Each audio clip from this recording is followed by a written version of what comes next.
오늘 함께 나눌 하나님의 말씀은 히브리서 3장 12절로 19절까지의 말씀입니다.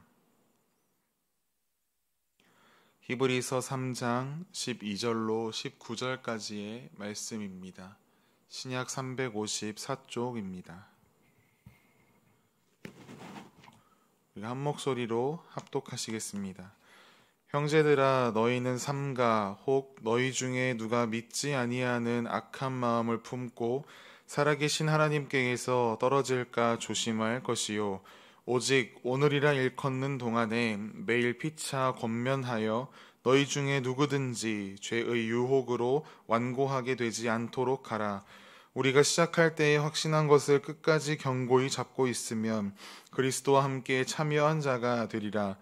성경에 일렀으되 오늘 너희가 그의 음성을 듣거든 격노하시게 하던 것 같이 너희 마음을 완고하게 하지 말라 하였으니, 듣고 격노하시게 하던 자가 누구냐? 모세를 따라 애굽에서 나온 모든 사람이 아니냐? 또 하나님이 40년 동안 누구에게 노하셨으나 그들의 시체가 광야에 엎드려진 범죄한 자들에게 아니냐? 또 하나님이 누구에게 맹세하사 그의 안식에 들어오지 못하리라 하셨느냐? 곧 순종하지 아니하던 자들에게가 아니냐? 이로 보건대 그들이 믿지 아니하므로 능히 들어가지 못한 것이라. 아멘. 결승점까지 가야만 완주입니다 라는 제목으로 오늘 말씀을 나누겠습니다.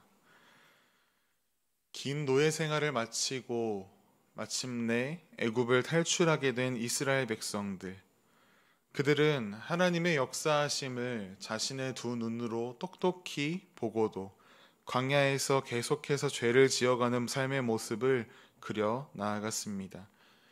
결국 그들은 하나님의 진노를 피할 수 없었고 40년 동안 광야를 뺑뺑 돌게 되었습니다.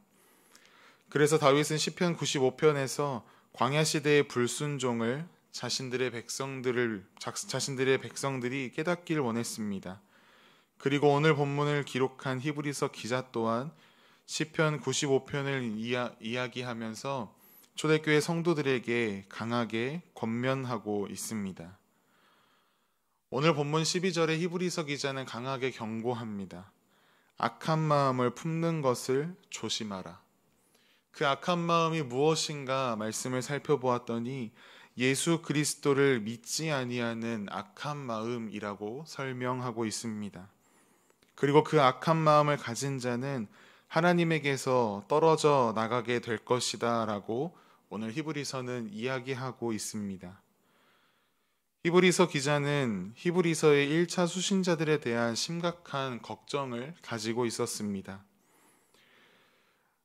우리가 그들의 외적인 모습들, 왜 그들의 상황이 어떠하였기에 히브리 기자가 이토록 걱정하였는가 살펴볼 필요가 있습니다. 외적으로 볼 때 당시 히브리 성도들은 이미 한 차례의 큰 핍박을 경험한 뒤였습니다. 동족으로부터 가해지는 박해와 로마 정부로부터 가해지는 박해가 동시에 일어났습니다. 기독교로 개종한 유대인들은 과격한 유대주의자들로부터 끊임없는 선동과 위협을 당해왔습니다. 또한 정치적으로 유대교는 정식 종교였으나 기독교는 그렇지 못하였습니다. 즉, 그때까지 기독교는 아직 불법 종교였다라는 것이지요. 네로 황제는 로마 대화제의 책임을 이 그리스도인들에게 덮어씌워서 기독교 대박해를 감행합니다. 이러한 상황 속에서 유대 출신 그리스도인들의 마음이 어떠했겠습니까? 그럼에도 불구하고 나는 믿음을 지키겠다라고 이야기하는 사람들도 분명히 있었겠지만 다시 유대교로 돌아가서 합법이라고 하는 그 울타리 속에서 안주하고 싶다라고 하는 유혹에 빠진 사람들도 분명 적지 않았을 것입니다. 물론 아직 대대적인 배교가 일어나진 않았습니다. 그러나 히브리 성도들은 심히 흔들리고 있었습니다. 유대교로 돌아가면 모든 것이 다 해결됩니다.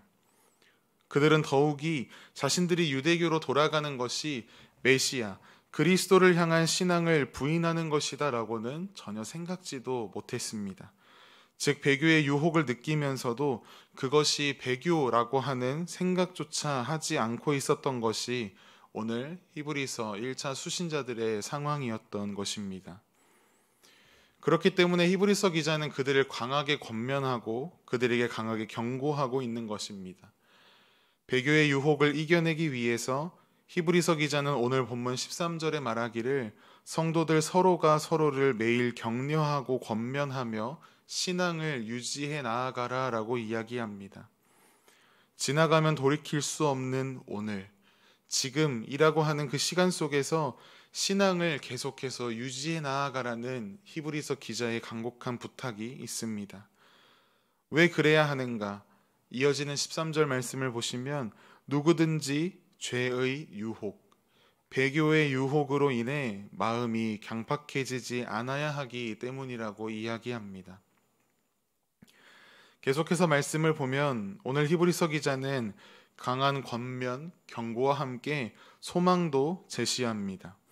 오늘 본문 13절에 말하기를 우리가 처음 시작할 때에 확신한 것을 끝까지 견고히 잡고 있으면 그리스도와 함께 참여한 자가 되리라 라고 이야기합니다. 처음 믿음, 즉 예수 그리스도의 복음을 처음 받아들였을 때에 가졌던 그 확고한 믿음을 지켜 나아간다면 하나님의 나라를 유업으로 얻게 될 것이다 라고 오늘 히브리서 기자는 선포하고 있습니다. 당시 히브리 그리스도인 안에는 예수 그리스도를 버리고 다시 옛 생활로 돌아가서 율법적 행위들에 의지하고자 하는 유혹이 가득했다고 말씀드렸습니다. 그것을 너무나 잘 알고 있었던 히브리서 기자는 배를 단단하게 고정시켜주는 닷과 같이 예수 그리스도에 대한 믿음, 그것이 그들로 하여금 흔들리지 않게 하는 역할을 함을 강조하고 있는 것입니다. 이어지는 16절에서부터 19절까지는 과연 이스라엘 백성들, 그 출애굽한 이스라엘 백성들이 가나안 땅에 들어가지 못한 이유가 무엇인가에 대해서 이야기하고 있습니다. 그들이 광야에서 처했던 환경, 그들이 광야에서 경험했던 위기와 같은 그러한 이유가 아니라 19절에 이야기하고 있듯이 그들이 믿지 아니함으로, 그들의 믿음 없음 때문에 그들이 가나안 땅에 들어가지 못했다라고 이야기하고 있습니다. 이를 다시 한번 설명하며 환경을 바라보면서 믿음의 경주를 포기하지 말고 믿음으로 끝까지 예수 그리스도를 붙잡으라 라고 오늘 히브리서 기자는 강하게 권면하고 있는 것입니다. 사랑하는 성도 여러분, 우리가 달려가는 이 믿음의 경주는 마치 마라톤과도 같습니다. 수많은 사람들이 이 마라톤에 참가합니다. 그러나 결승선을 통과하는 자만이 완주했다라는 확인을 받을 수 있습니다. 믿음의 경주에는 참가상이 없습니다. 하지만 끝까지 견디고 믿음으로 완주하는 모든 자들에게는 구원이라고 하는 멋진 상이 기다리고 있습니다. 그 누구도 예외 없이 이 믿음의 경주를 끝까지 완주한다면 그 구원의 상급을 모두 받아 누릴 수 있는 것입니다. 오늘 히브리 성도들을 향한 히브리서 기자의 이 외침을 그저 남의 이야기로 듣는 것이 아니라 오늘 우리의 일로, 나의 일로 여겨야 합니다. 비록 시대가 많이 변하긴 하였으나 외적인 핍박과 신앙적 혼란은 오늘날에도 여전히 존재합니다. 인내로서 믿음의 경주를 계속해서 달려나아가야 하는 성도들의 무릎을 약하게 하는 것이 바로 외적인 핍박들, 또 신앙의 혼란적인 소리들입니다. 이로 인해 주저앉기도 하고 진리의 길에서 이탈하기도 하는 이런 우리들의 삶에 필요한 것은 다른 것 아니요 오직 예수 그리스도이십니다. 우리의 연약함을 체휼하시고 우리를 위해 완전히 속죄제사를 드리셨으며 우리의 대제사장 되시는 예수 그리스도만이, 그분을 향한 믿음만이 우리로 하여금 이 신앙의 경주를 완주할 수 있도록 합니다.